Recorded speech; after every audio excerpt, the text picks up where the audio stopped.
Hi, everybody. For those of you who don't know me, my name is Quentin Smith, and I am a family physician who works in British Columbia in Canada.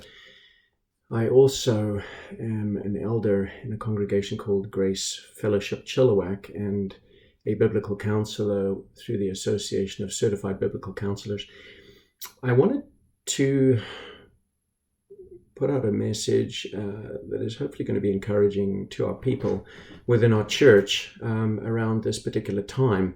And I had wanted to reach out earlier in this week, but as most of you will be aware, we've been trying to come to grips with this new reality amidst the novel coronavirus that has really touched all of our lives. And as I was thinking about doing this, I just was realizing that if you see me touch my face during this video, you'll have to forgive me, as all of you will have realized.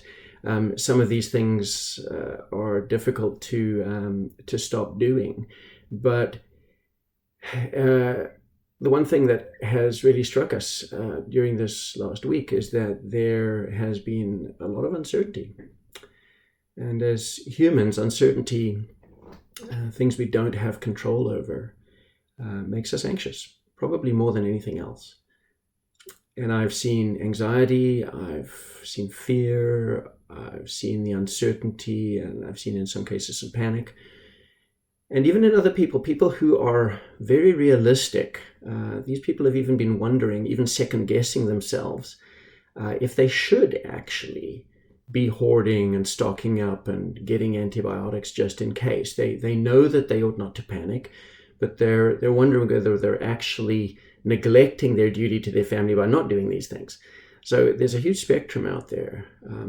We've also seen some younger people on TV who have not taken this at all seriously, who have, I would say, foolishly said things that would betray that they are disregarding warnings from the government officials and physicians, and some of them themselves have become quite sick. So I wanted to reach out because at times like this, it's good to do some self-reflection regarding anxiety. And if I was to distill that, I would give you a framework that goes as follows. One would be, what am I feeling? Most of us are aware of what anxiety feels like, and we can identify it.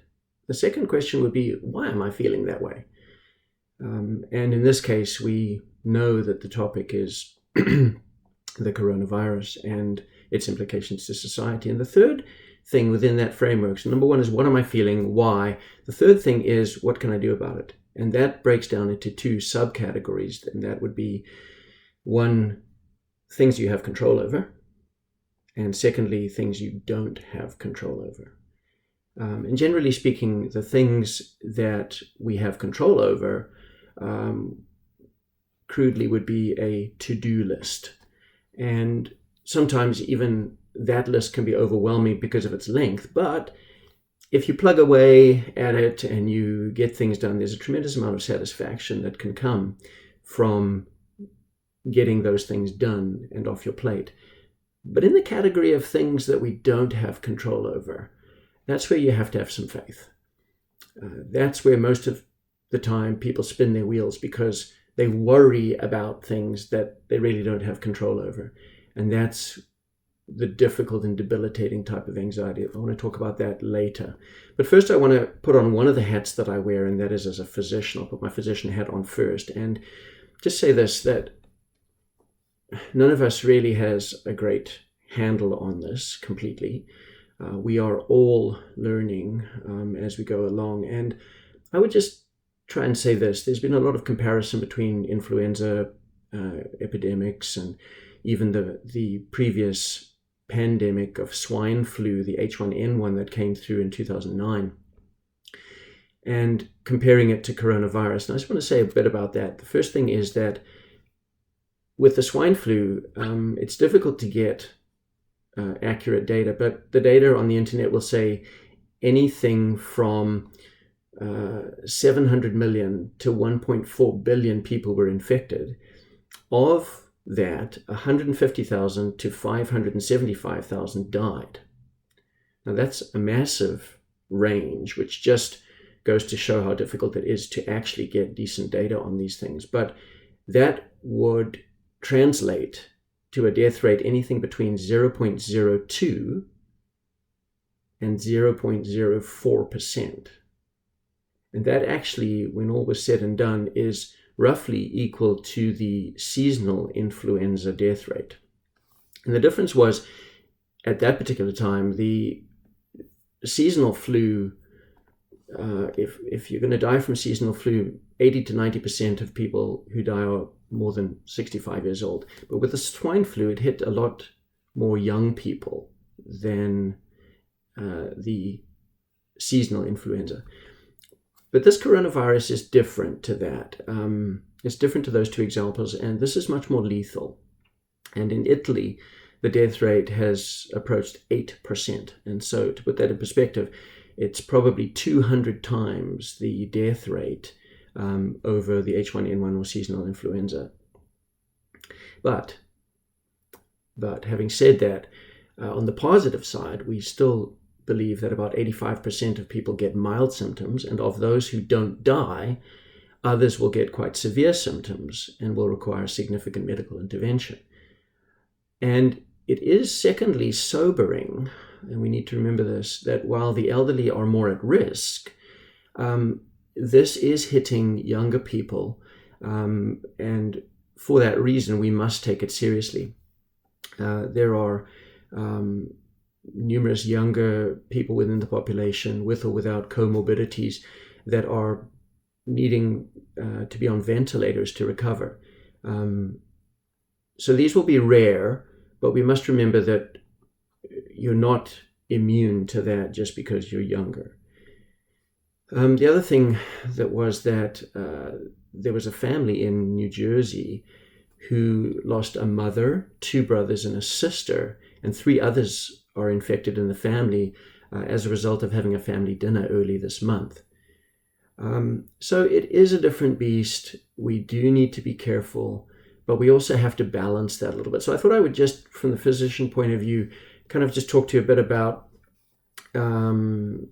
what's going on, but using some key principles or sort of catchphrases that have been circulating. And the first one that comes to my mind is, we just don't know. We hear that a lot when we're on briefings or teleconferences. A lot of the experts are saying we just don't know enough. Not enough time has passed. Things are changing very rapidly by the hour. And recommendations are coming out that are then changed the next day. So the important thing is that we need to be flexible. We need to be able to adapt, and we need to be staying calm as things unfold. Second catchphrase is that we are all in this together. That is one thing we do know. And I'm sure that you felt a degree of comfort in that, because we as a people are a people who are meant to live in society. We're meant to live in community. And overall, when we go through things, when we go through something, anything together, there is a bond that does keep us going.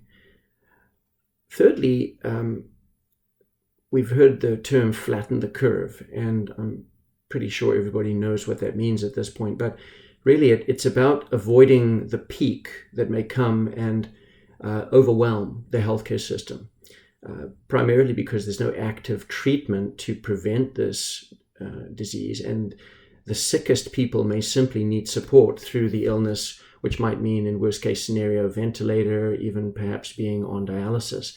But flattening the curve just means that we want to reduce the number of people who have this disease at any one time.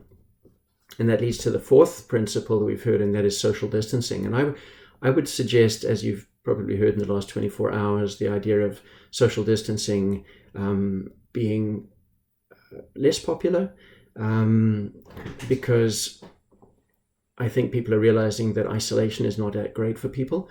And I would suggest we change that to physical distancing or physical prevention and maintaining social connection. But we maintain it mostly virtually. It is really important to remember what I said just earlier, that we are made for community. And for a lot of people, loneliness and isolation is a daily reality. And it is very difficult to deal with. And this is an opportunity for us to bring the plight of many who live alone and who experience isolation to the forefront and try and grow in compassion in that area and to help them particularly during this time.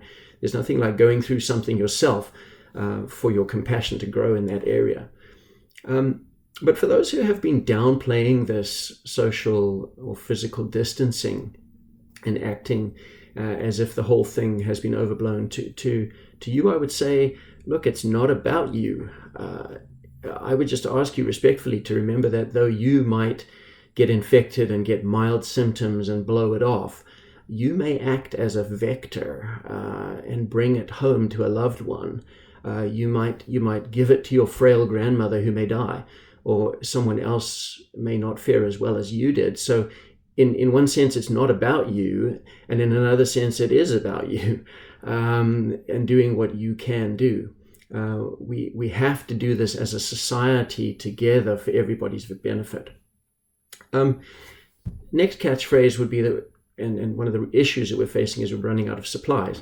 And this is one of the realities that we are facing, and that is that we don't have enough masks or PPE, personal protective equipment, to go around. We don't even have enough swabs to make sure that people are getting tested. And because of that reality of the shortness of supplies and the limitations to capacity, we're only testing those who are most seriously ill. This is a balancing act. This is a decision based on wisdom because of this reality, because we have to try and save the resources for those who need them the most. The swabs for those patients whose status we truly need to know. The personal protective equipment for the caregivers who are taking those swabs from potentially infected patients who are seriously ill. And so what we've been telling people, and those with symptoms that are mild, even though it could be coronavirus, they're being told to stay at home and recover. And so currently the guidelines are to test women over 36 weeks pregnant with symptoms because they're about to go into hospital. We're also testing healthcare providers because we can act as vectors in spreading this disease if we continue to work without knowing that we have coronavirus. Thirdly, those in long-term care who are the most vulnerable because they're the most frail, and those who are in hospital because of the need to isolate them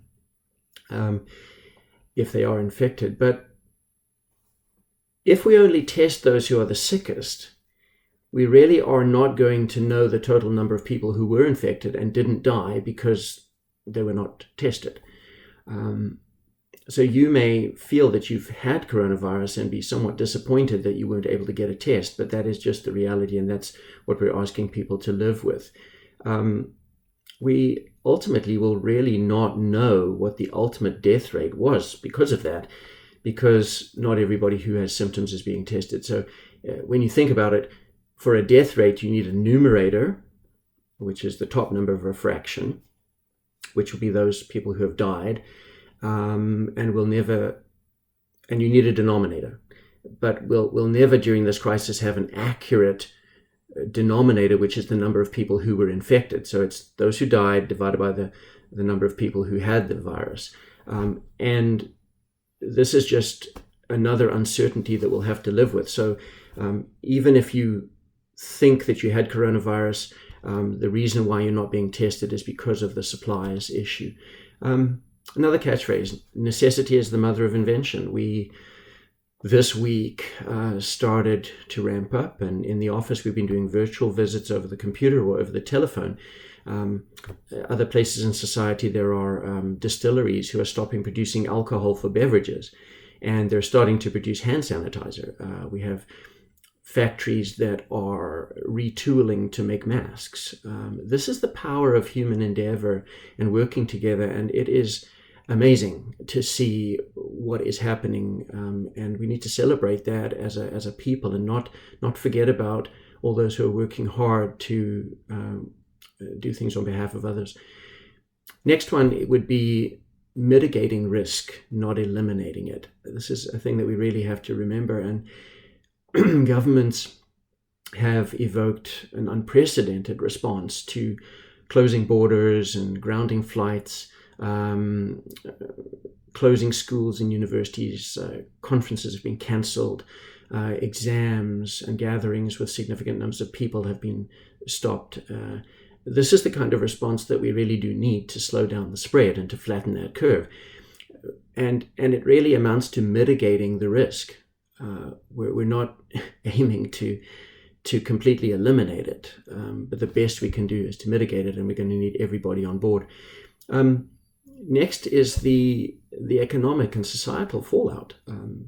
Look, this is going to be huge, but because everybody is affected, I know that and trust that governments and financial institutions, educational institutions will be trying to make this work for everybody.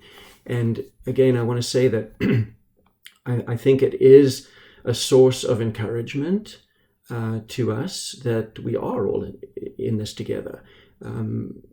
It's not something that we could prevent. Finally, I want to just make a point about the opportunity for community.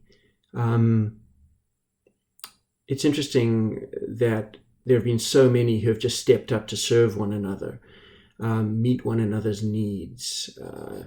If one is sick or unable to get out and collect groceries or do banking, I heard that you can order groceries online, but there's a 2-week wait because even those people who are doing the deliveries and the putting together the carts for people, of course, are limited, and there's a huge demand for that right now. So instead of fear-mongering, we read this week something about care-mongering. And I just want to emphasize that I like that, and I want to encourage that because, as you know, the Bible says that it is more blessed to give than to receive. I wanted to, just for our people at church, just maybe put on my other hat here, and that is as an elder and a biblical counselor, and just maybe talk about this from this perspective, because I think that's just really important to go back to where our hope lies. The one word that comes to mind is humility. I think this has been very humbling. When you think about our entire society, our economic institutions, our lives have and can be basically brought to a standstill, and we can be isolated by a single virus. And when you think about it, the Bible teaches that God is in control of everything, including this virus and its fallout. Then I think the only proper response is humility. And I wanted just to go to Romans chapter 15, verse 4, to remind ourselves that the Word of God is a tremendous source of encouragement. It says this, that for whatever was written in the earlier times was written for our instruction, so that through perseverance and the encouragement of the Scriptures, we might have hope. So there's two aspects there. It's the perseverance, which we need right now, but there's also the encouragement of the Scriptures. And it's that combination of the perseverance, the steadfastness, the stick-to-itiveness now that we need, along with the encouragement of the Scriptures to have that hope. We have, as a group of men at church, been doing an Old Testament survey, and we've been reading through the Old Testament and then discussing that when we get together in our group.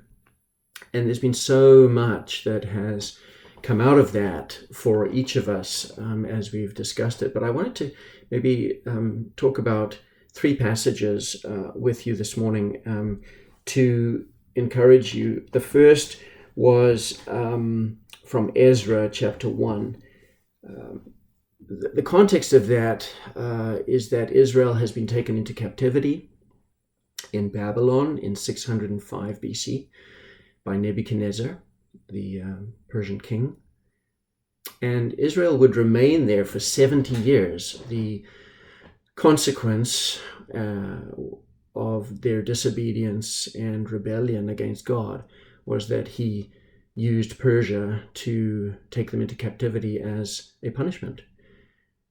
Well, Babylon falls in 539 BC, and King Cyrus begins to reign over the Persian kingdom. And Cyrus is sovereignly moved by God to allow the Israelites to return to Israel and rebuild the temple which Nebuchadnezzar had destroyed in 586 BC prior to taking Israel off into captivity. But such is the sovereignty of God that causes Cyrus to fund this out of the Persian treasury. Here's a man who acknowledges that God has given him authority, but he's not one that's following God. And yet God stirs his heart to make this happen.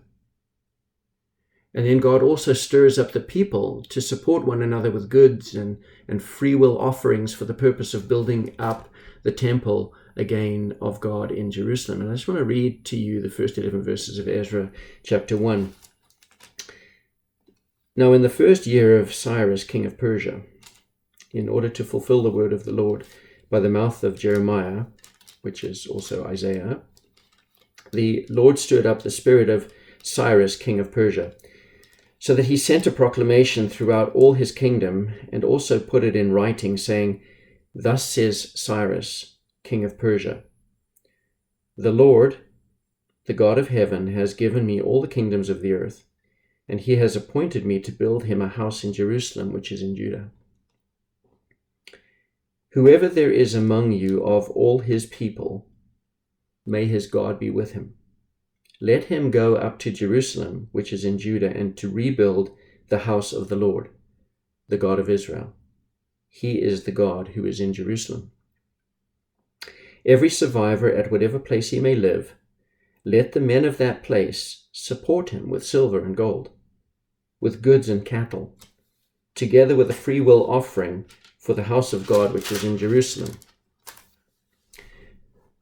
Then the heads of fathers' households of Judah and Benjamin, and the priests and the Levites arose, even everyone whose spirit God had stirred, to go up and rebuild the house of the Lord which is in Jerusalem.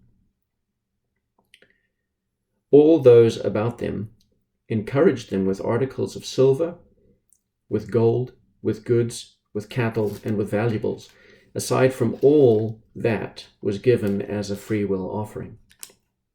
Also King Cyrus brought out the articles of the house of the Lord, which Nebuchadnezzar had carried away from Jerusalem and put in the house of his gods. And Cyrus, king of Persia, had them brought out by the hand of Mithridath, the treasurer, and he counted them out to Sheshbazzar, the prince of Judah. Now this was their number: 30 gold dishes, 1,000 silver dishes, 29 duplicates, 30 gold bowls, 410 silver bowls of a second kind, and 1,000 other articles. All the articles of gold and silver numbered 5,400. Sheshbazzar brought them all up with the exiles who went up from Babylon to Jerusalem.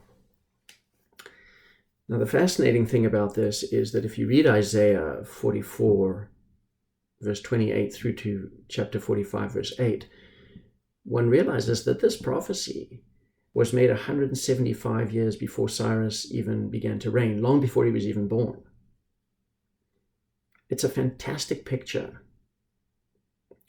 of God using a king, leaders, priests, and common people to work together to accomplish a goal that he had decided upon.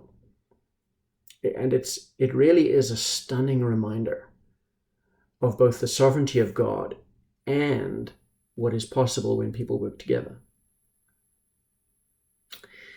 Next passage I want to take you to is Nehemiah.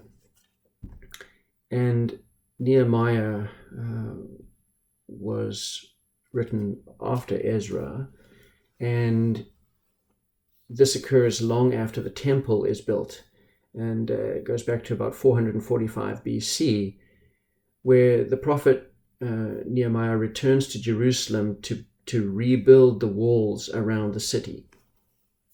And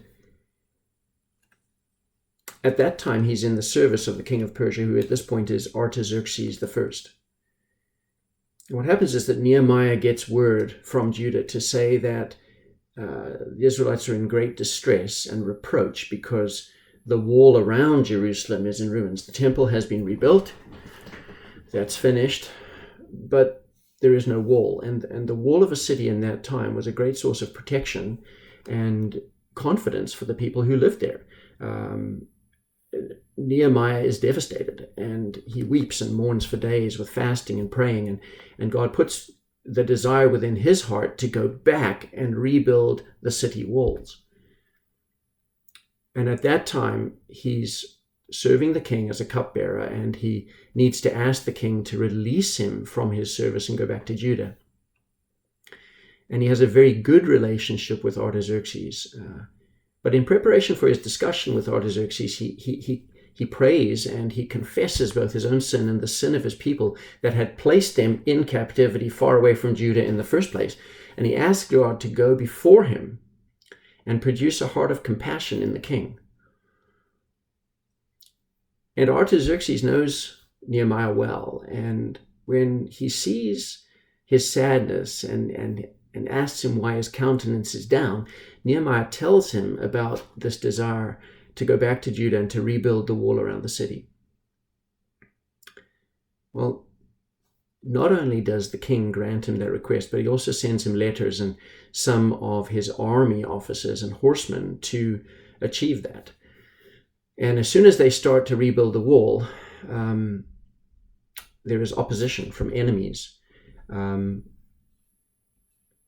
locally. And yet, despite that opposition, they have faith that God will grant them success, and they persevere because everybody is motivated. Let me just read from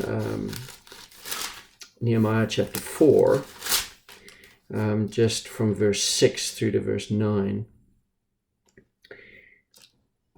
So we built the wall, and the whole wall was joined together to half its height, for the people had a mind to work. There's a phrase that just talks a little bit about the resolve and the purpose that people had. They had a mind. They were of one mind to get this thing done. They worked together. Now, when Sanballat, Tobiah, the Arabs, the Ammonites, and the Ashdodites heard that the repair of the walls of Jerusalem went on, and that the breaches began to be closed, they were very angry. All of them conspired together to come and fight against Jerusalem and to cause a disturbance in it.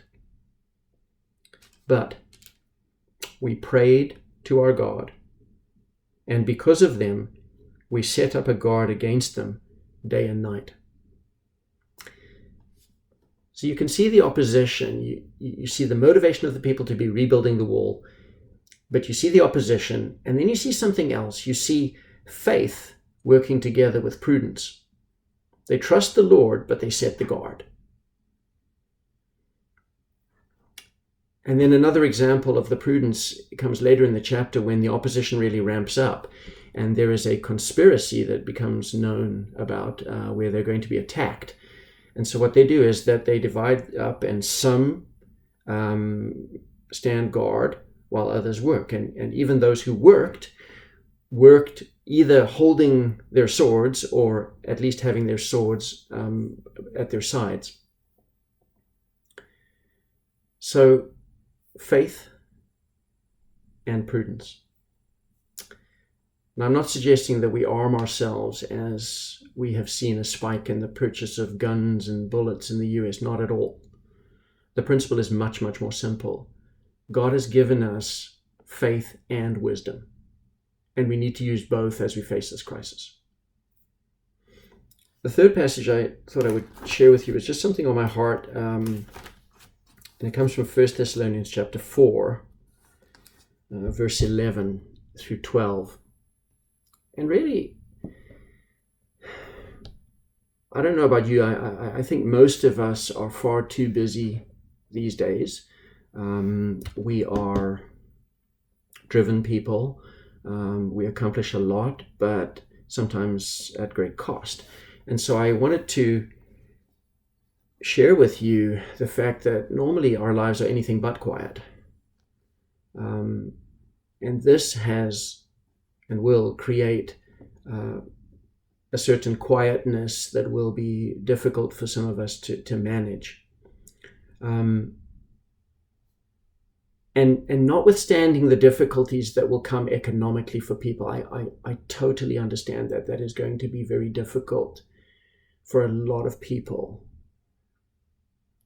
But at the same time, I want us to try and look to the positive, to remain optimistic, to remain trusting, to remain having faith. But under normal circumstances, it is a fact that many of our lives are somewhat frenzied. We tend to be human doings instead of human beings.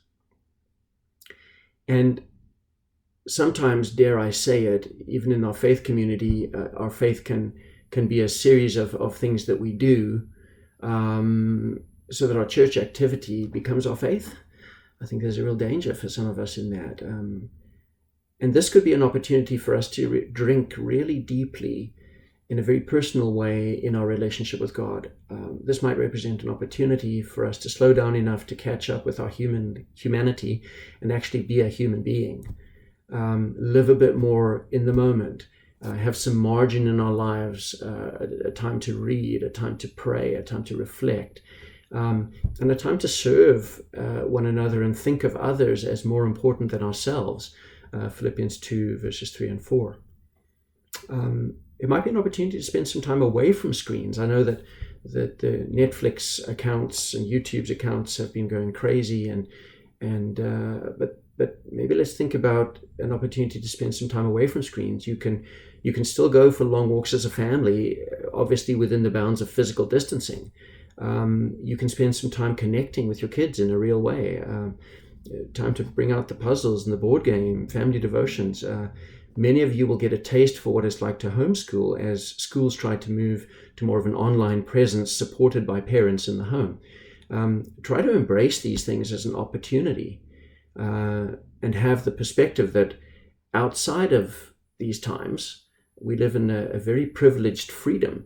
You may feel a little bit captive right now, but just let that enhance and make you appreciate the freedoms that we do have outside of these times. So, God has not given us a spirit of timidity. Timothy says he hasn't given us a spirit of timidity, but of power and love and discipline or self-control. And there really isn't room, maybe a better way of saying that, there isn't cause in our lives for fear or panic. We do need to each do what we can, even if that is only to try and protect ourselves and our loved ones from getting the virus by doing that physical distancing, but maintaining social interaction, maintaining encouragement, maintaining morale, just at a safe distance or virtually. Be aware of those who are isolated on a daily level. Let's grow in that area. And I wanted to share with you a perspective that was inspired by one of our friends who went through esophageal cancer not that long ago. Here's a faithful woman in her 50s who went through treatment of radiation for 5.5 weeks every day, managed 3 of the weekly chemotherapy treatments that she was prescribed. She was prescribed 5. She managed to get in 3 before she became too weak to continue. And then 9 weeks later had surgery. It's big surgery to have your esophagus removed. But what really inspired me and encouraged me when I listened to her testimony was the fact that she trusted the Lord that was her meant to be reality.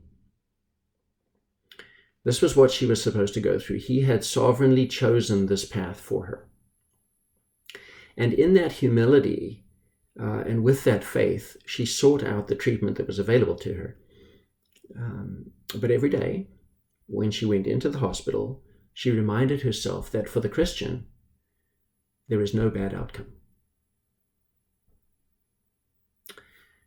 Paul said it, for me to live is Christ and to die is gain. But because there's no bad outcome for the Christian, that's why Paul can write to the Philippians in chapter 4, verse 6 and say, be anxious for nothing, but in everything by prayer and supplication with thanksgiving, let your requests be made known to God. And the peace of God, which surpasses all comprehension, will guard your hearts and your minds in Christ Jesus. That's why even outside of this particular crisis, this particular challenge, Christians can face death without that anxiety. So I want us to remember that we will get through this. Remember that there are things we have control over and things we don't. For the things we have control over, do those. Prudence. For the things we don't have control over, have faith. Remember, this is from the sovereign hand of the Lord. There is no bad outcome for the Christian, even if he takes you home. But he would call us to faith and prudence. And he calls us to love one another, and that means obeying your government when they ask you to do something, as long as they're asking you not asking you to sin. We have that responsibility to be good citizens and loving one another enough to sacrifice, making this an opportunity to care for one another, not being cavalier about it, serving one another and caring for one another, even if that means doing everything we can to protect one another from getting sick. So we have lots of hope as Christians, but if you don't know God today, if you're somebody watching this because it's been forwarded to you and you're not a Christian, then I would share with you today that God has created us to be in relationship, but that relationship got broken when we rebelled and when we sinned, and our sin has separated us from God. The Bible says that we have suppressed the knowledge of God, and in that suppression of the knowledge of God, there's been a break in the relationship with God. And the Bible says that we all, like sheep, have gone astray, each one to his own way. And we kind of know that that's true. We have suppressed the knowledge of God. We have disobeyed his commands. And if we were to die without having faith in Jesus Christ, God tells us in the Bible how he feels about sin. He takes it very seriously, and he will punish that rebellion. He'll punish that sin with an eternity of suffering. That's the message of the Bible. But it doesn't stop there. The good news is that Jesus Christ came, walked on this earth, God in human flesh, fully God, fully man, something that we'll never understand, but with the authority of God, told us that when he went to the cross, he absorbed on the cross the wrath of the Father that will be poured out against sin. And he absorbed that wrath on your behalf, on my behalf. He's taken the punishment that you and I deserve for our sin and rebellion upon himself so that we don't have to experience that. So that we can go to heaven and be with God for eternity with that relationship perfectly restored. It's called grace. And it's free to all who ask, to all whom he calls. Well, thanks for listening, and I hope that's been an encouragement to you. God bless you all. Keep safe and take care of one another. Have a great day.